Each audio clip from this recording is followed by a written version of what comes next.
Hi, this is Matthew. I'm going to do the next review of Chicago albums. To 1982 we go with Chicago 16.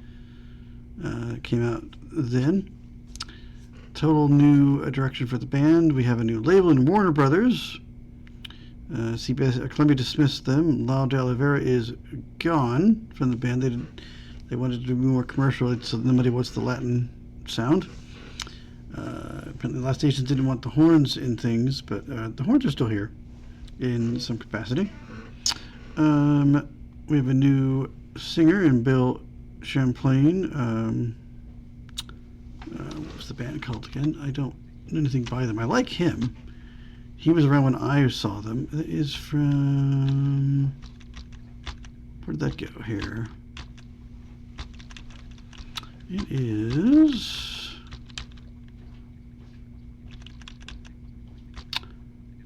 Where did it go?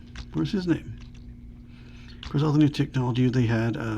David Foster is the new producer. Son of Champlain.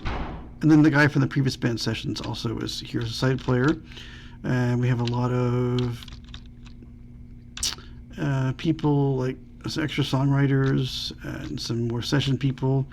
That was kind of a thing from the label itself that they wanted, so they did go ahead and do that for them. Robert Lamb really doesn't write anything. He's got like one co-credit, I think. It's mostly Cetera and stuff. So some kind of divisions here. Robert Lamb also had some personal stuff going on, so he didn't contribute anything really, and he didn't like the fact that they didn't want the horns. And he's like, "Where a faceless band has a face," and he wasn't, according to interviews, too thrilled with that prospect. But I still, this was a period I would have avoided. I avoided like the plague in high school, but now honestly, I do like other things. So I was okay to go and visit this period again, and I do like what I heard. So it sounds really good, and I like 80 synthesizers. Weird, that's a drum machine and not actual drums now. The horns are there, just kind of like little rhythmic little things here and there. But they are there except for the very last track. But it had three singles, one big huge one, another very good shorter. Last but not so much, it did get to number 10 in Billboard.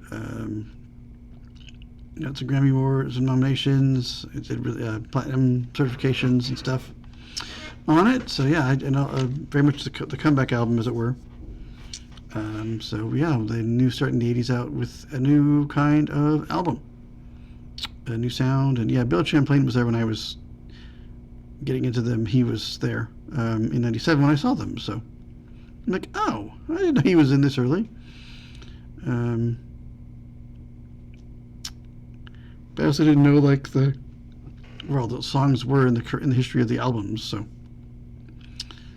yeah, very good. There's some pretty good songs on here that I quite like. So. And there's an orchestration at the end of one of them, which we'll get to in just a minute, in a few minutes here. We start off with side 1, and we have What You're Missing. That was the lesser charting single. Still very good. Here's our new writers, Jay Gruska and Joseph Williams, with vocals by Peter Cetera. Then we have Waiting for You to Decide.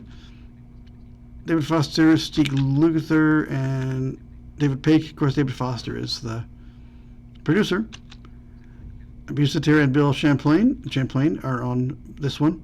Yeah, they will mesh together nicely, but they are kind of more soft rock leaning anyway. But they have a nice harmony thing going on.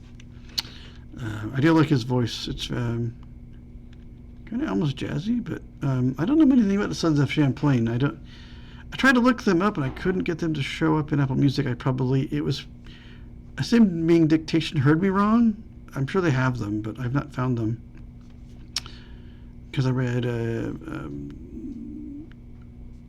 book that mentioned them and I wanted to hear them.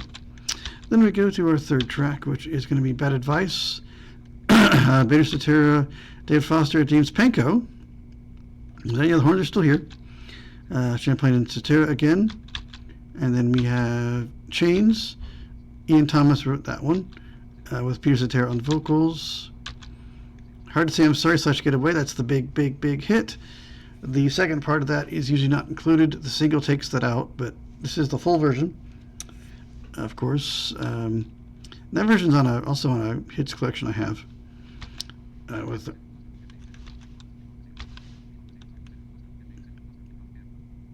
Robert Lamb wrote Get Away, that part, but then is Cetera and Foster wrote the first part. Robert Lamb just wrote that little second half. That is very Robert Lamb. So that's kind of cool. Peter Cetera on vocals, of course, that huge hit. Side 2, then we jump to Follow Me by David Foster and James Pankow. Champlain is totally on vocals. That's the first really soloed by himself track. And Sonny Think Twice, that's a good one. Bill Champlain and Danny Seraphine. So yeah, we get to hear our drummer on vocals. Oh no, he wrote it, I'm sorry. But Champlain is on vocals, sorry. I didn't think he was singing. Yeah, just Bill Champlain. And then, what can I say? Foster and Pankow again with Cetera on vocals. Then we Rescue You, Cetera and Foster with Peter Cetera. And we end the thing with Love Me Tomorrow, the other big hit. Cetera and Foster wrote that one, and he's the singer on it. There's a really cool orchestral thing at the end that kind of fades into. That is awesome. Sounds really good. Be a good sample thing for someone to use somewhere. I don't know how, but I think it'd be a good sample piece. And Rhino in 03 only put on one bonus track, and it was a pretty good demo thing called, it was Eddie's Favorite Fool, the Bill Champlain wrote and sings on. The drums are different on this one, so I think it's like a demo. It's not the same drum machine and stuff going on, but I still liked it. And they put the Love Me Tomorrow and Hard to Say I'm Sorry single versions in, and not the album cuts, which is wrong.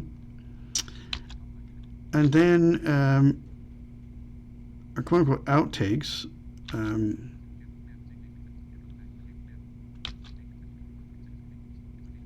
There's a few unreleased songs called Remember There's Someone Loves You. Joe Champlain wrote, and Robert Lamb wrote one called Come On Back. Champlain and Lamb wrote Remember There's Someone Who Loves You. Now Come On Back is Bill Gable and Robert Lamb. They have not released those. Then in 2010 there was another version released that has the single versions of Hard to Say I'm Sorry, where it fades out the getaway part, and then right before that, and then Love Me Tomorrow, which I don't know what's different from the album cut, but it says the single version. I don't see any difference. I think maybe the orchestral maybe is a little bit shorter, but not by much that I can recall. I couldn't tell much of a difference there. We will check out our personnel and people and see who's all different and everything. We have Peter Cetera bass, music and acoustic guitar, and lead and backing vocals, and background vocals, background arrangements, and rhythm arrangements. Bill Champlain is keyboards, guitars, and lead and backing vocals, and background vocal arrangements. Robert Lamb is on keyboards and backing vocals. Again, not super involved on most of it, but he is there a bit. We're living on trumpet and flugelhorn and piccolo trumpet. Yeah, there's some of those going on, so some nice little sounds going on. I think maybe some French horns. I think there's some French horns too. But that would be our next guy. There's Pankow on trombone and horn arrangements, which there are still some. They're more kind of staccato, rhythmic-y, kind of stabby, stingy kind of rhythms. I don't know how you describe those, but more rhythmic, just kind of there to accentuate certain parts, accent things. Well, the Parasitor is on woodwinds still. So there's a French horn. We'll see where those guys are. Dennis Every is on drums and rhythm arrangements. Additional people we have David Foster on keyboards and synth bass, rhythm arrangements, and additional horn arrangements. Some wonderful 80 synths on here. They're fantastic. If you like 80 synthesizers, they are in abundance, and they sound really awesome. David Paik synthesizers, sorry. Steve Prokhorov synthesizers and synthesizer programming. Yeah, I bet that was interesting to do back then. Chris Kintnick on guitars. I think he was from the other album.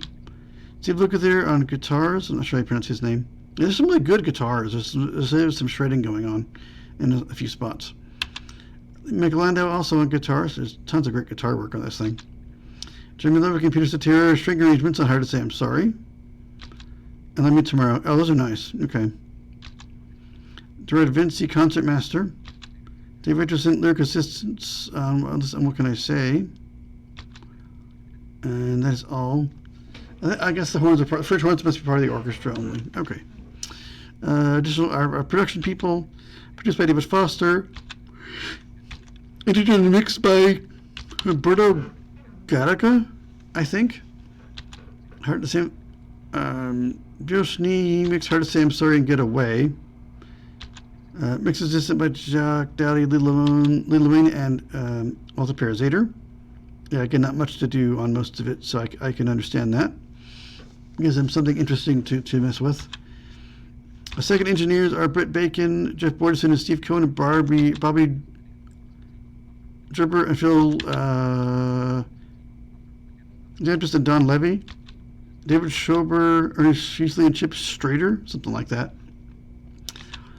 Recorded at Bill Shee Studios and the Record Print, Los Angeles, California. Album Sound Studios, Hello, California. Scully Recording, Temecula, California. I've heard of Record Plant, of course. A lot of people recorded stuff there. Mixes to 55 Los Angeles, California. Interesting. Photographer Aaron Lappaport, I think his name is. Resort designed by John Kosh and Ron Larson. Our reissue was done with A&R supervisors were Lee Lemaine, Jeff Medgett, and Mike Instrom. Bonus selection mixed by David Donnelly and Jeff Medgett. Master David Donnelly. STO supervision Corey Fry. Art direction and design Greg Allen. Project assistant Steve Wood and Karen LeBlanc.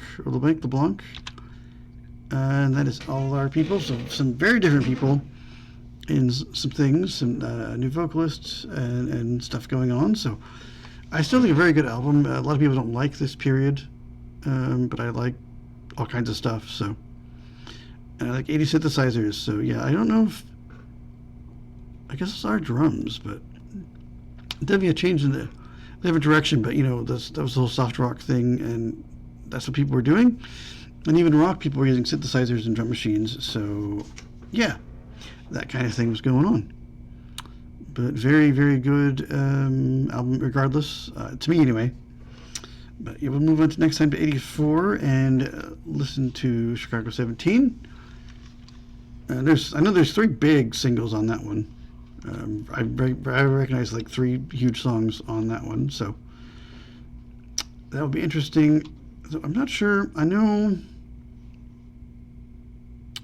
not sure where. I think for some reason 19, when we get to that, is in like a compilations. I don't know where 20 is, but I'll try to find things. But I know there's like an 82 to 89 collection somewhere in here once we get there. But I know Cetera's on the next album. I don't know in 85. Rita Cetera leaves the band in 85, so I don't know